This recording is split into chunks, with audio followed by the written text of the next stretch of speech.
सतनाम। सतनाम साहिब बंदगी सभी भक्त आत्माओं को, सभी साधु संत समाज को।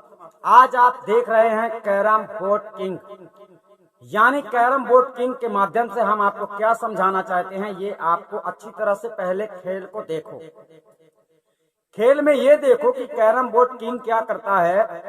एक गोटी है जिसे आपको ये समझना है कि वो मैं हूं, अर्थात जो ग्राउंड है, जो कैरम बोर्ड का ग्राउंड दिख रहा है, वो कैरम बोर्ड ग्राउंड को आपको ये समझना है कि ये दुनिया है। कैरम बोर्ड एक ग्राउंड है। वो ग्राउंड आप ये समझो कि आप जिस ग्राउंड में खेल रहे हो, जो धरती है, ये धरती एक कैरम बोर्ड की तरह है जिसमें गोटी को फेंका गया है। गोटी को फेंका गया का मतलब जिस प्रकार आप कैरम बोर्ड किंग के माध्यम से समझ सकते हो कि कैरम बोर्ड किंग किस प्रकार से गोटी को अपने ही तरीके से चलाता है। तो अब आपको समझाना चाहते हैं कि इस संसार में जितने गुरु लोग हुए हैं, अनेक प्रकार के धर्मों की परंपराओं को बनाया है और अनेक प्रकार की परंपराओं का पालन करने वाले लोग भी धरती में हुए हैं। तो यमराज जो होता है अपने दूतों को यहाँ इस संसार में भेजता है, जो कि वो दूत उसके स्वयं के अंश होते हैं, जो अपने मार्ग पे चलाकर उन्हें 84 का रास्ता पकड़ा देते हैं। आप कैरम बोर्ड में देख रहे हैं कि यहाँ पर 4 कोने में 4 खंधे हैं और चारों खंधे में कौन से खंधे में कौन जाने वाला है, कौन सी गोटी कौन से खंधे में जाने वाली है, ये फैसला कैरम बोर्ड जो चला रहा है, किंग है, वो बता सकता है। क्यों? क्योंकि उसको पूरी तरह से कैरम बोर्ड चलाने का अनुभव है। अनुभव कैसे होता है? अनुभव प्रयास से होता है। जब हम कोई कार्य करते हैं तभी हमारे अंदर अनुभव प्रकट होता है। ठीक है, हम रोज रोज कोई काम करते हैं तो हमारे अंदर अनुभव प्रकट हो जाता है। अनुभव हो जाता है कि ये कितना वजन होगा। जैसे एक दुकानदार होता है, वो ज्यादा करके दुकानदारी चलाता है, तो वजन करते करते ये समझ लेता है कि ये 1 किलो होगा, ये आधा किलो होगा, ये 500 ग्राम होगा, 250 ग्राम होगा। इस प्रकार का ये अनुभव होता है। तो यहाँ पर कैरम बोर्ड से संबंधित आप लोगों को पहले तो वीडियो देखो कि कैरम बोर्ड खेलने वाला कैसे खेलता है।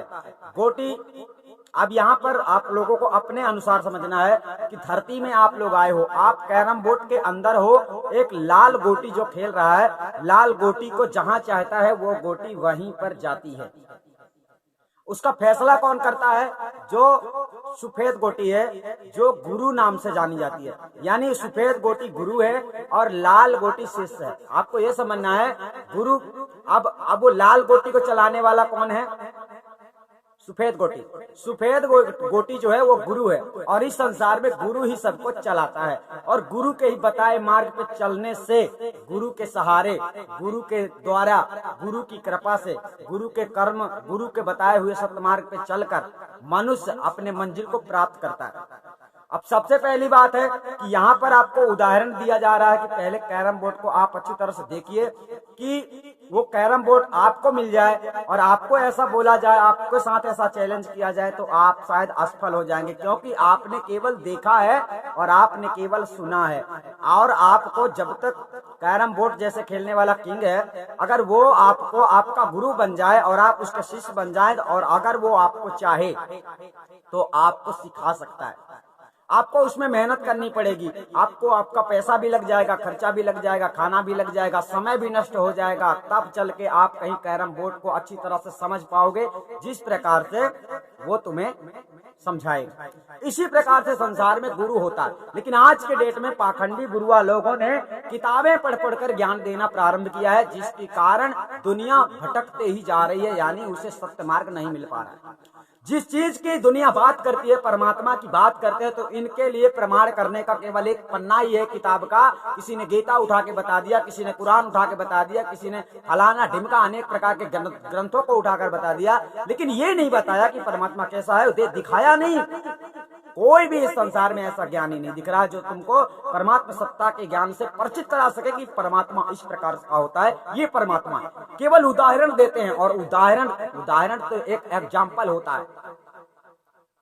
तो सदगुरु कबीर साहब ने आत्मज्ञान कराया था। उसी बात को लेकर हम यहाँ पर कैरम बोर्ड के संबंधित आप लोगों को जो दिखा रहे हैं, इससे आपको ये समझना है कि जो गुरु होता है, जो गुरु सफेद कलर की गोटी है वो गुरु है और लाल कलर की जो गोटी है वो शिष्य है। उन दोनों को चलाने वाला कौन है? उन दोनों को चलाने वाला एक किंग है जो बादशाह है। तो इस संसार का बादशाह कौन है?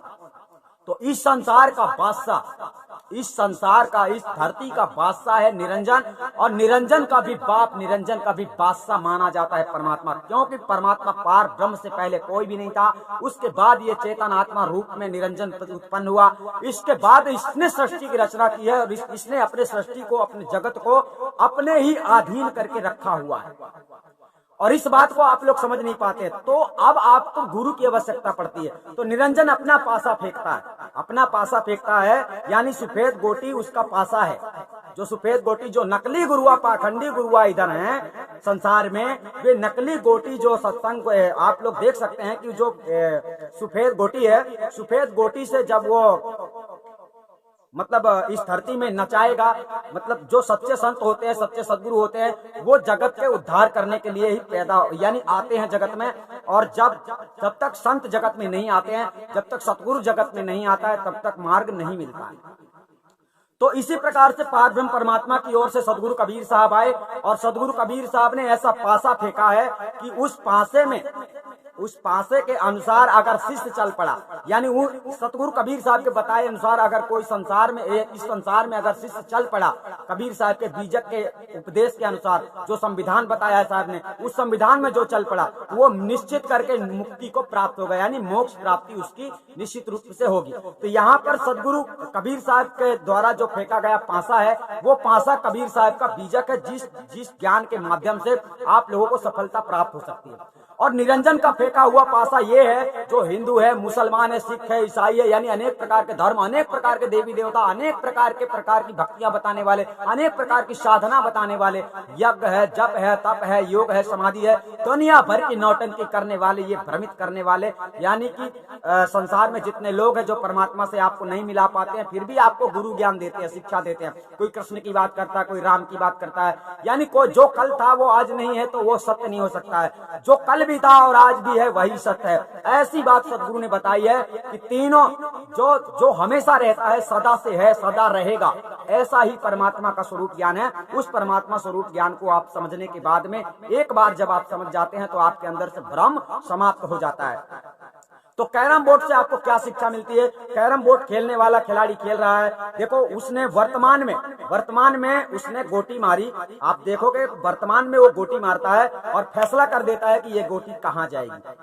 ऐसा क्यों होता है? क्योंकि उसका पूरा अनुभव है। इसी प्रकार से संत सदगुरु होते हैं जो पूरी तरह से अपने भक्तों को, अपने शिष्यों को ऐसे मार्ग पे चलाते हैं कि आगे चल के भविष्य में वो जीव कल्याण का अधिकारी होता है, यानी उसे मोक्ष की प्राप्ति होती है। ऐसा क्यों होता है? ऐसा इसलिए होता है क्योंकि उसने गुरु के बताए मार्ग पे चल पड़ा। तो सदगुरु के संविधान में इस संसार में दो चीजें हैं, सत्य और असत्य। तो आप लोगों को साहब ने यही कहा है कि नीर चीर का करे निबेरा, कहाँ कबीर सोई जन मेरा। किसी के कह देने से, किसी ने कह दिया है कि हम झूठे हैं, किसी ने कह दिया हम सच्चे हैं, तो आपको केवल कहने मात्र से नहीं चलना है, आपको साक्षात देखना है कि हकीकत क्या है। यानी इस संसार में जो अच्छा करता है उसको भी बुरा कहते हैं लोग, बुरा करने वाले को तो बुरा कहते ही हैं लोग। तो इस संसार में सब प्रकार के लोग हैं, आप लोगों को सुनी सुनाई बातों में नहीं चलना। कहने का मतलब करनी तज कथनी कथा अज्ञानी दिन रात कोंकुर ज्यों भौकत फिरा सुनी सुनाई बात। कहने का तात्पर्य आप कर्मों पे नहीं जुटोगे, कर्म नहीं करना चाहते हो और फल की प्राप्ति करना चाहते हो, तो यह आप लोगों की गलतफहमी है। ऐसा कभी ना हुआ है और ना ही कभी होगा। तो करने में जुट जाओ। कहने का तात्पर्य सत्संग में बहुत सारी चीजें बताई जाती हैं, कपट मत करो, छल मत करो, झूठ मत बोलो, पाप मत करो, क्रोध मत करो, अन्याय मत करो। ये सब आप लोगों को कौन बताएगा? सच्चा सतगुरु की शरण में जाओ, ये सब कौन बताएगा? आप लोग बहुत सत्संग सुनते हैं, लेकिन सत्संग सुन बस लेते हैं, आपके अंदर तो जाता नहीं है। जब वो अंदर समाता ही नहीं है तो फिर आपके सत्संग सुनने का मतलब हो जाता है कि आप लोग टाइम पास कर रहे हैं। और ये टाइम पास कब तक करोगे? जब तक तुम्हारे पास समय है। तो समय रहते आपको सतगुरु की शरण में जाना चाहिए और समय रहते आप लोगों को साहिब की शरण लेनी चाहिए। और आदि अनादि मुक्ति पंथ में जब तक आप लोग शरण नहीं लेते, तब तक आपको यह समझना है कि आप सतगुरु की शरण में नहीं हो। और सतगुरु की शरण में नहीं हो तो इसी प्रकार नाचोगे जिस प्रकार कैरम बोर्ड में एक किंग, एक बादशाह अपने गोटी से अपने दूसरे गोटी को नचा रहा है। आप देख सकते हैं इसी प्रकार से निरंजन पूरी दुनिया को नचाता है, पूरी दुनिया को फंदे में फंसा के रखा हुआ है और झमेले में डाल देता है। यानी भक्ति करने वाले व्यक्ति को रोक लगा देता है। क्यों? कहीं लोभ दिखा देता है। अभी आदि अनादि मुक्ति पंथ में जो सेवा का संविधान है, तो बहुत सारे लोग तो सेवा के डर से जुड़ नहीं पाते हैं और यहाँ का संविधान टूट नहीं सकता है। क्यों? क्योंकि आप लोग समझ नहीं पा रहे। साहब ने बोला है कि आज क्या बोला है कि शीश दिए जो गुरु मिले तो भी सस्ता जान। इस बात को आपने समझा नहीं है।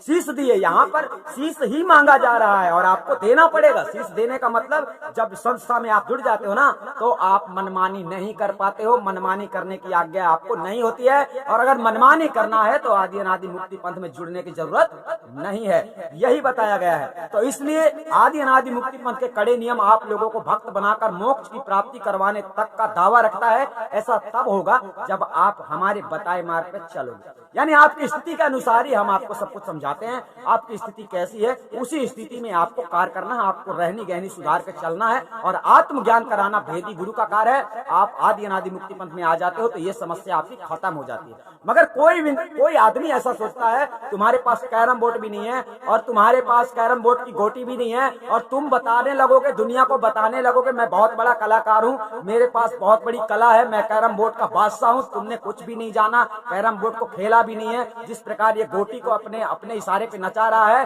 तुमको नचाने में इसमें न जाने साल 2 साल लग सकता है। ये छोटी सी बात है।